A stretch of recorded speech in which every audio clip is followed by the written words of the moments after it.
Hello everyone, myself Dr. Shubhankari Patti from GM University, Sambalpur. I belong to the Department of Philosophy.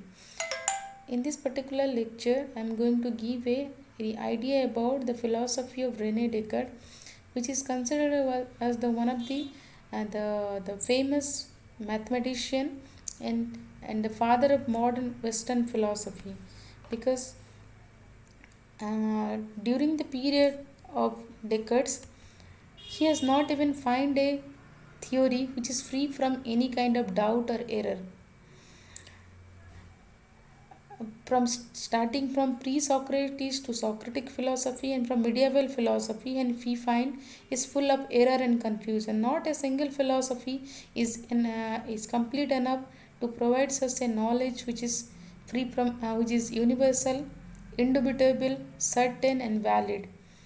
So, as a mathematician, he takes the help from mathematics and geometry to reach at certainty of knowledge. He is more of known as a skeptic because to reach at a certain knowledge or a valid knowledge, he started doubting the existence of everything present in this world. It may be human self, the God, the natural resources, the mathematics, sense testimony. He started doubting everything. The method he had developed is known as cogito ergo sum, which means I think, therefore I am. That means my existence can only be conceived through the help of consciousness. Consciousness is the means of revealing human existence. Through consciousness, we can prove the existence of the life. The consciousness is one of the prerequisite quality of human.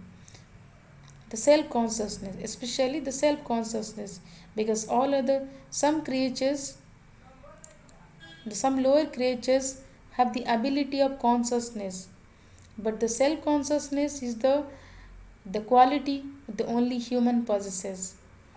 And the method he employed to reach a certainty, that is deductive, inductive, analytic, and synthetic. Descartes is understood as a dualist who believes in two entities, mind and body. These are the two opposed elements because the essence of mind is thinking and consciousness, whereas the essence of body is extension. In spite of being a diverse characteristics, these two entities are correlated with each other or interacted with each other in the pineal gland. And pineal gland is the meeting point of both mind and body.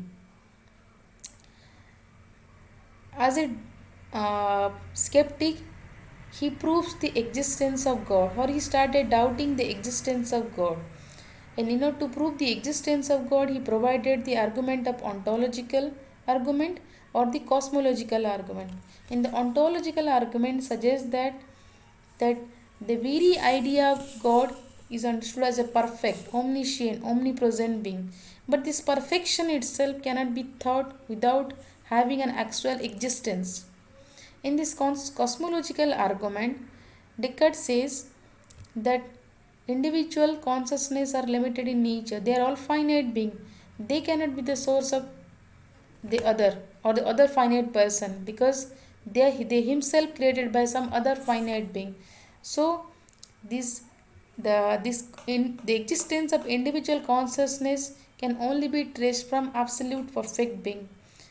I hope in this lecture I have provided enough uh, ideas about to understood the philosophy of Descartes. Thank you.